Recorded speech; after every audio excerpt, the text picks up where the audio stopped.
वाले हैं। बहुत ध्यान से आज की कथा सुनना कि एकादशी का आपसे आपसे आपके बच्चे पूछेंगे, मम्मी हम भगवान विष्णु का दर्शन करते हैं, हम राम जी का दर्शन करते हैं, हम कृष्ण भगवान का दर्शन करते हैं, हम भवानी माता का दर्शन करते हैं, हम शंकर जी का दर्शन करते हैं, हम सारे देवी देवताओं का दर्शन करते हैं, पर ये एकादशी माता तो कभी नजर ही नहीं आती।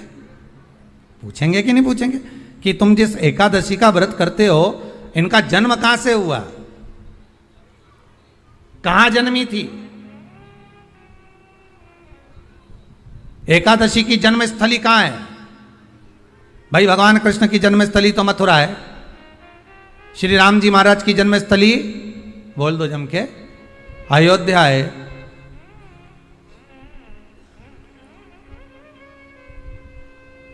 कोई आपसे पूछ ले कि एकादशी की जन्मस्थली कहां है तो आधे लोग तो बाल खुजाने में लग जाएंगे कि एकादशी आखिर पैदा कहां हुई थी, जन्म कहां लिया था, इसका जन्म हुआ कहां था, कहां जन्मी थी ये?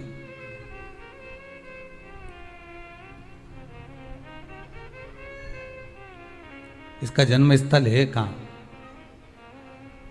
और अगर मान लो जन्म स्थल एकादशी का है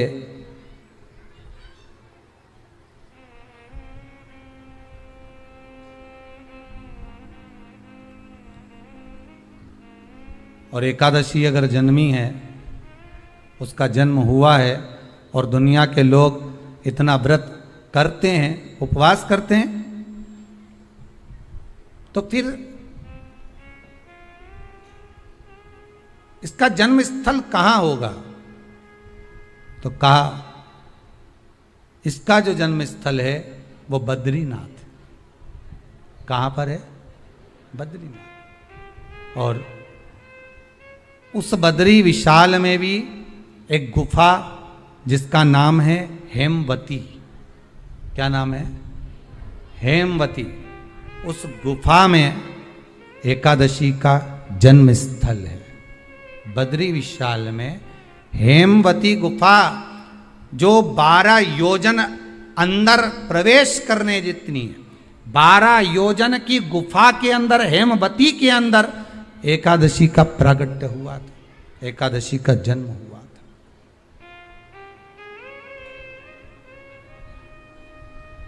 अब तो बता सकते हो ना कि कोई पूछे कि राम जी का जन्म अयोध्या में हुआ, भगवान कृष्ण का जन्म मथुरा में हुआ, और कोई पूछ ले आपका जन्म कहां हुआ था, अपन कह सकते ना सीहोर में हुआ हमारा। और आपसे कोई पूछे कहाँ हुए तो कहीं इंदौर में हुए, कि देवास में हुए, कि भोपाल में हुए, कि मुंबई में हुए, कि पूना में हुए, आपका तो बता दोगे। पर बच्चे आपसे पूछ ले मम्मी तू इतनी एकादशी का व्रत करती है, एकादशी का तू व्रत करती है और सबको करा देती है कि वल्लभ कुल की एकादशी करो, भले बकरी जैसे चरो पर एकादशी करो, और सबको एकादशी कराया, तो कोई पूछ ले कि एकादशी का जन्म कहाँ हुआ था, तो आप कह सकते हो कि बद्री विशाल में, हेमावती में, बद्री विशाल के हेमवती गुफा के अंदर जो 12 योजन की गुफा है, उस गुफा में एकादशी का जन्म हुआ। कब हुआ?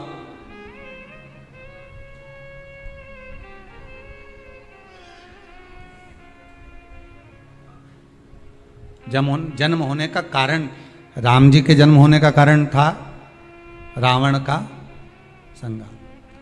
भगवान कृष्ण के जन्म होने का कारण था कंस का संहार। नरसिंह भगवान के जन्म होने का कारण, प्रकट होने का कारण था हिरण्यकशिपु का संहार। वराह भगवान के प्रकट होने का कारण था कि पृथ्वी को जल पर लाकर ठहराना, हिरण्याक्ष का संहार।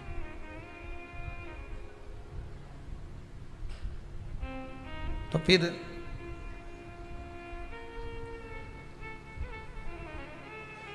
इसके जन्म का कारण क्या है? तो कहा इसके जन्म का केवल एक कारण है।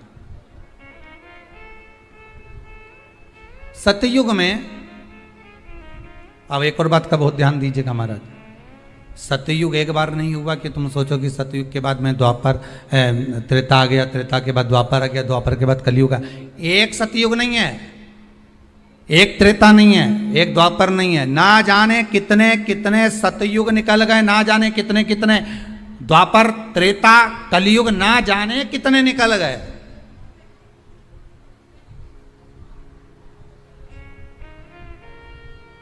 और आप और हम जैसे भी इस पृथ्वी पर ना जाने कितने, अरे जम के तो बोलो, निकल गए। पृथ्वी वहीं की वहीं है, जिस मकान में रहते हो वो मकान भी वहीं की वहीं है।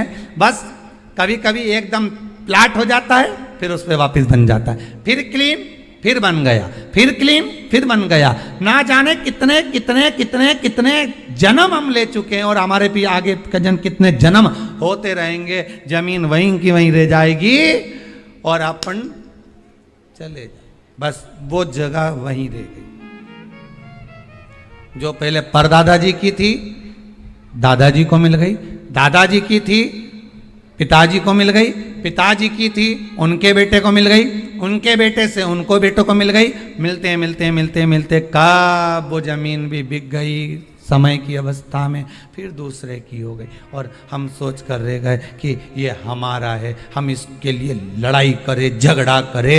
हम केवल इस जमीन के लिए, जरा सी प्रॉपर्टी के लिए अदालत में खड़े, अपना समय बर्बाद कर दिया, और जो पाना था वो छोड़ दिया।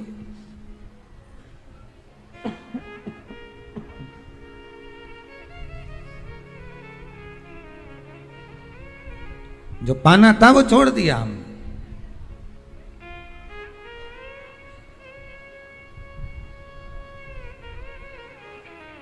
असली रजिस्ट्री तो ये शिव महापुराण की कथा है, जिसमें बैठकर आप 3 घंटा भगवान की भक्ति को जो धारण कर रहे हो, 3 घंटा जो भगवान की कथा को आप श्रवण कर रहे हो, 3 घंटा जो भगवान की भक्ति में आप डूबे हुए हो, 3 घंटा जो भगवत स्मरण में आप लगे हुए हो, बस यही असली रजिस्ट्री है, यही वहाँ काम आने वाली है। इसके सिवाय कुछ काम नहीं आएगा। धन दौलत माल खजाना सब पड़ा की पड़ा रह जाना,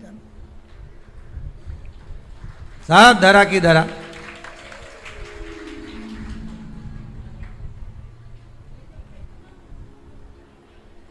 रह गया। वो एक लाइन आप लोग स्मरण करते होंगे, सज धज के जिस दिन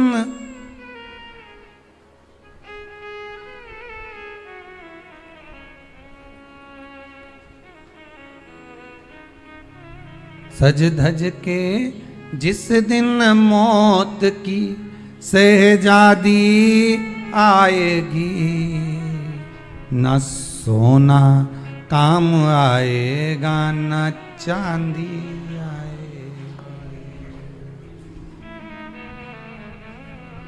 अलमारी में धरा की धरा रह जाएगा, लॉकर में पड़ा की पड़ा रह जाएगा। लॉकर में पड़ा की पड़ा है, अलमारी में धरा की धरा है। कपड़े भी सारे घड़ी बने की बने रखे, कपड़े भी धरे की धरे रह गए और सब पड़ा रह गया। कि छोटा सा तू कितने बड़े अरमान हैं तेरे, मट्टी का तो सोने जैसे मान है तेरे। मट्टी की काया एक दिन मट्टी मिल जाएगी, न सोना काम आएगा न चांदी आएगी, न सोना काम आएगा न चांदी आएगी। सज धज के जिस दिन मौत की शहजादी आएगी, न सोना काम आएगा न चांदी आएगी, न सोना काम आएगा ना चांदी।